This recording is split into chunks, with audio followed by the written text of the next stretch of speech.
Halo semuanya. Kali ini gue kedatangan dua orang temen gue. Bisa langsung kenalin aja namanya siapa? Kenalin, nama gue Feli. Gue Cika. Nah, sekarang kita bakal ngebahas suatu krisis yang lagi marak, yang lagi bahaya banget, yaitu krisis narkotika atau bahasa kerennya itu nafza. Yang dimana kita sebagai generasi muda itu harus benar-benar fokus pada krisis ini, harus benar-benar eh, memberikan fokus kita untuk mencegah, untuk mengurangi dan untuk memberantas narkoba ini. Gimana kelanjutannya? Langsung aja, ayo kita mulai.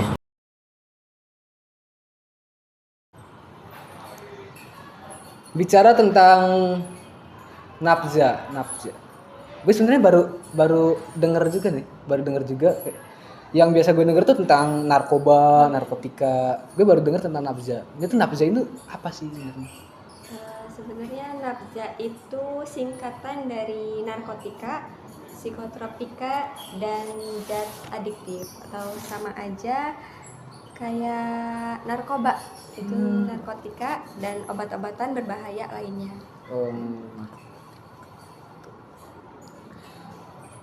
Gue penasaran deh. Narkotika ini lagi marak banget ya sekarang. Itu tuh awal-awal munculnya tuh kayak gimana sih? Awal-awal ada narkotika di dunia ini.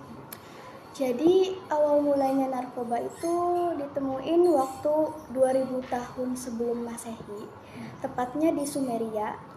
Waktu itu tuh warga-warga Sumeria menggunakan tanaman yang namanya Papaver somniferum.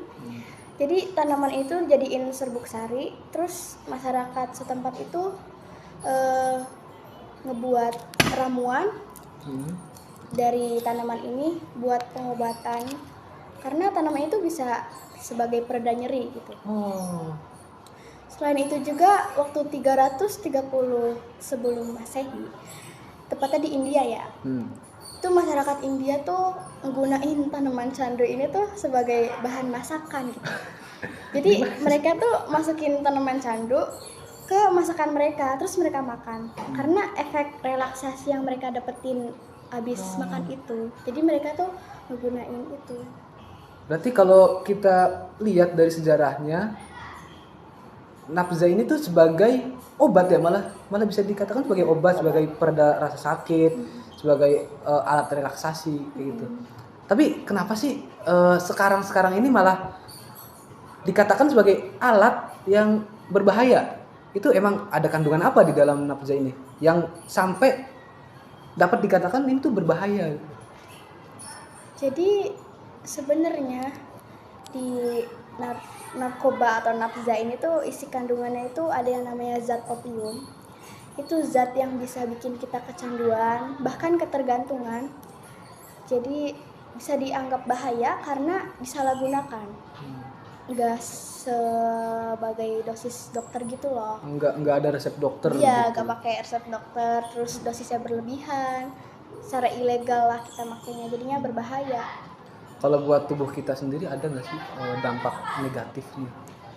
Buat dampak fisik, psikologis juga ada sih, sosial, ekonomi. Kalau buat dampak fisik itu gimana tuh? Biasanya dari perubahan Perilaku, Perubahan perilaku. psikologisnya. kayak psikologis. Psikologi. Kalau fisiknya itu biasanya matanya memerah, terus banyak bekas-bekas suntikan gitu di badannya. Terus pemakai nafza ini juga biasanya badannya menjadi nggak keurus, kurus kering gitu. Tapi ada juga yang kenaikan sama penurunan berat badannya itu drastis. Secara signifikan. Iya, secara drastis gitu.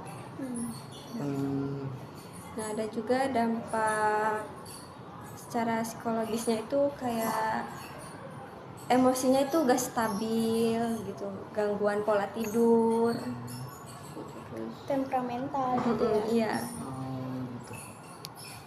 itu kan dari fisik dan psikologis ya. Kalau dari kehidupan sosial, kehidupan ekonomi gitu, ada nggak sih dampak bahaya, dampak negatifnya dari nafza ini? Ada. Apa tuh? Biasanya orang yang pemakai nafza ini tuh dikucilkan dari lingkungan sekitar. Terus juga dia cenderung jadi antisosial karena pemakaian ini emang seberbahaya itu dampaknya. Selain itu ada lagi? Secara ekonomi mungkin karena nafza itu termasuknya mahal banget ya. Nah, kalau orang yang udah kecanduan itu kan bakal terus-terusan beli. Terus-terusan beli. Terus dan membutuhkan uang yang banyak Iya, karena butuh uang yang banyak. Karena secara- harganya mahal dan dia terus-menerus pengen beli, pengen make terus. Nah, dari secara ekonominya dia itu ekonominya bisa semakin menurun gitu. Dan bisa juga si pemakai ini karena mungkin udah kehabisan uang tapi dia kan kecanduan ya. Dia kan Dia butuh uang. ketergantungan. Jadi dia butuh uang, dia bisa aja ngelakuin kegiatan-kegiatan kriminal. Nah, iya itu juga. Itu ngerampok, ngebegal gitu kan, Bener, mencuri. banyak itu kasusnya. Kalau di Indonesia sendiri itu sejarah awal mula munculnya nafza ini gimana? Sebenarnya penggunaan obat-obatan jenis opium ini tuh udah lama dikenal sejak masa penjajahan Belanda itu, sebelum pecahnya Perang Dunia Kedua. Nah, dan kebanyakan orang yang menggunakan ini tuh orang-orang Cina. Iya. Orang Cina. Iya. Pada masa penjajahan Belanda itu penggunaan opium ini atau nafza ini dibolehkan gitu secara legal, dibenarkan berdasarkan undang-undang. Jadi ada undang-undangnya juga yang melegalkan penggunaan nafza ini. Iya, ada. Iya. Tapi pada masa pendudukan Jepang obat-obatan ini tuh dilarang. Kenapa? Karena kan mungkin takutnya bakal ada akibat-akibat yang tidak diinginkan, kan sangat bahaya banget. Banyak dampaknya ya. Dampak buruknya itu banyak. Gini, yang gue tahu juga di tahun 1970-an itu jadi suatu krisis global tentang nafza ini, tentang narkotika ini, yang dimana puncaknya saat itu di Amerika Serikat itu terjadi krisis yang benar-benar parah, yang benar-benar sampai dikatakan mereka itu sehari nggak make narkotika ini tuh bisa mati kayaknya. Nah, jadi kan Amerika Serikat itu sebagai pemenang Perang Dunia Kedua. Nah, sebagai pemenang Perang Dunia Kedua, mereka tuh bingung, mereka tuh krisis ideologi. Nah, karena krisis ideologi, mereka bingung mau ngapain, sampai akhirnya mereka tuh nemu suatu solusi yang mungkin ini bisikan setan, bisikan iblis, yang dimana ya udah pakai narkoba aja, pakai narkotika aja, dan dimana kesempatan itu, peluang itu tuh dilihat oleh seorang kartel, oleh seorang kriminal yang paling kaya dalam sejarah itu Pablo Escobar dari Kolombia. Dan akhirnya paling tinggi itu Escobar itu berhasil menyelundupkan 80 ton kokain. Banyak banget ya. 80 ton kokain ke Amerika. Oh ya, berarti emang narkotika itu tuh seberbahaya itu bagi tubuh. Selain buat tubuh, buat dampak sosial ekonomi juga bahaya, psikologis bahaya. Terus kenapa sih yang gue tahu ada banyak banget berita yang menginformasikan bahwa pemuda-pemudi Indonesia, yang gue tahu pemuda-pemudi Indonesia itu banyak yang kecanduan, banyak yang pemakai narkoba, pemakai narkotika. Bahkan bandar. Bahkan iya, ada juga yang jadi bandar. Kenapa sih malah para pengedar itu menjadikan pemuda itu sebagai target? Ya, Jadi kita sebagai remaja yang beranjak dewasa gitu ya, biasanya tuh penasaran atau keingintahuannya tuh tinggi gitu. Apalagi kalau lingkungan atau pergaulan kita tuh mendukung untuk menjerumuskan kita ke hal-hal yang ke situ. Jadi karena itu. Terus selain itu juga biasanya karena lingkungan atau pergaulan yang bikin kita bawa arus gitu. Jadi kita harus benar-benar selektif dalam memilih teman, Betul. dalam memilih lingkungan, dalam memilih tempat pergaulan. Jangan sampai ke kita yang asal masuk aja, asal temenan aja tuh malah nantinya terjebak di dalam Benar. dunia hitam yang dimana bisa berdampak buruk banget buat kita. Oh ya, ini nih. Tadi kan sempat nyinggung juga tentang narkotika ini sebagai pereda rasa sakit. Betul. Pereda rasa sakit. Itu dalam dunia medis sering digunakan nggak sih narkotika ini? Sering ya. Biasanya digunakan dalam itu Sebagai obat bius. sebagai obat bius ya kalau mau operasi. Iya, Oh jadi gitu. sebelum operasi ini dibius dulu pakai narkotika Gitu. supaya nggak kerasa sakit Ya. gitu. Nah, itu Tapi tetap ya harus ada resep dokter. Maksudnya harus dokter, ada iya. pengawasan lah, harus ada pengawasan dari dokter. Jangan sampai malah nyuntikin sendiri. Ya, itu kan karena efek nafzain itu sebenarnya sementara. Oh, sementara. Makanya orang-orang yang pemakai nafzain itu ketergantungan itu karena efeknya sementara. Jadi itu mau lagi gitu. Awalnya coba-coba, Oh. jadi keterusan karena Gitu. efeknya itu yang sementara. Terus bikin ketergantungan. Terus kalau bicara tentang nafza, ada nggak sih sesuatu tentang nafza ini yang udah umum gitu, yang biasa kita temui di kehidupan sehari-hari kita? Banyak ya, Banyak seriusan. Banyak. Contohnya itu ada di kopi, kan itu kan mengandung kafein, teh juga gitu. Rokok itu mengandung. Berarti gue minum kopi setiap pagi, jadi gue mengkonsumsi nafza setiap hari gitu. Ya, tapi itu dosisnya kecil. Oh, jadi nggak terlalu berbahaya lah ya. Ya, kecuali minumnya 50 kali sehari itu baru bahaya ya guys ya. Mabok. Kembung. Jadi kalau misalnya dosisnya belum terlalu tinggi itu masih dalam hal wajar lah ya. Wajar. Tapi tetap bikin kecanduan. Tetap, Tapi ya kalau konsumsinya itu terus menerus. Jadi kalau misalnya andai kata 3 hari sekali kayak gitu masih wajar lah ya. Wajar. Atau sehari sekali pun masih wajar lah. Ya, Tuh. kecuali ya itu. Gue penasaran deh, di dalam satu batang rokok itu kandungannya apa sih? Karena gue kalau misalnya jalan-jalan gitu dari rumah gue ke rumah saudara tuh sering banget nemuin bapak-bapak atau bahkan anak remaja seusia gue tuh yang ngerokok, yang udah yang pada ngerokok. Gue enggak ngerokok. Ini jujur ya, gue enggak ngerokok dan gue penasaran deh, dalam satu batang rokok tuh ada kandungan apa aja sih? Nah, dalam rokok itu sendiri mengandung 4.000 jenis zat berbahaya. Di antaranya yaitu tar, karbon monoksida, dan nikotin.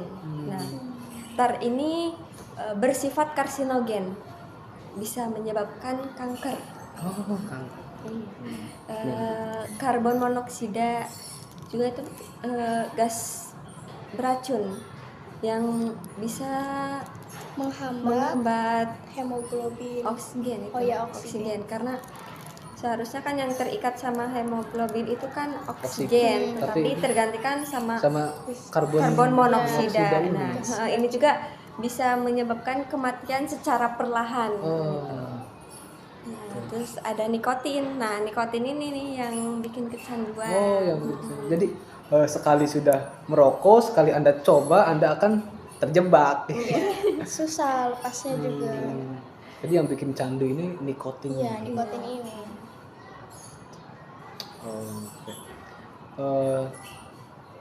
Kita kan udah ngebahas tahu nih tentang bahayanya nafza buat kita, bahayanya nafza buat lingkungan.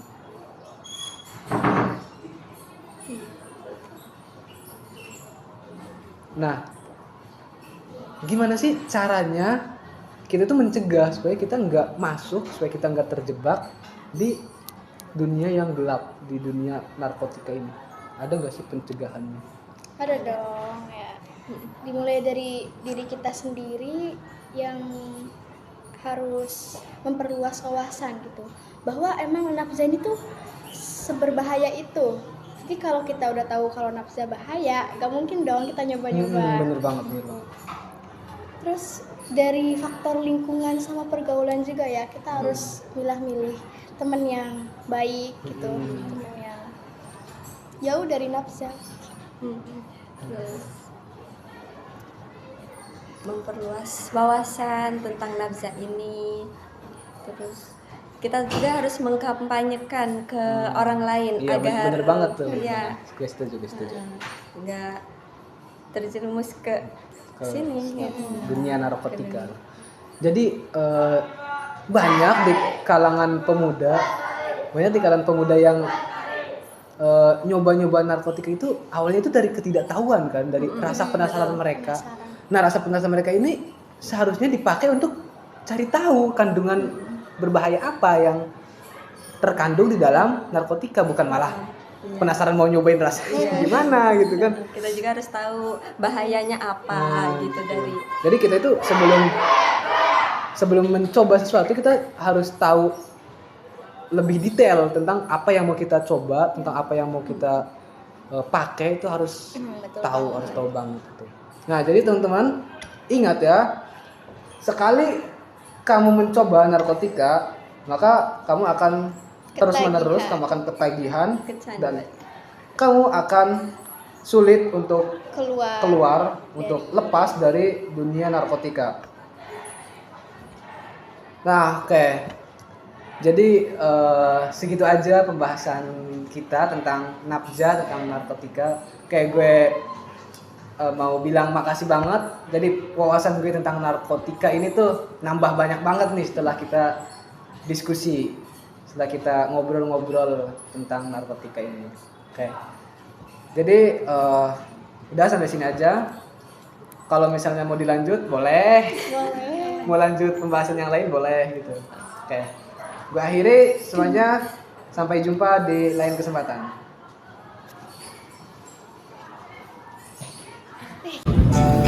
Oke guys, itu dia tadi podcast dari kami. Intinya buat kalian semua, jangan pernah coba-coba untuk masuk ke dalam lingkungan nafza. Kalau kalian tidak ingin hidup kalian itu rusak ya guys ya. Say no to drugs. Untuk masa depan yang lebih cerah, untuk generasi muda yang lebih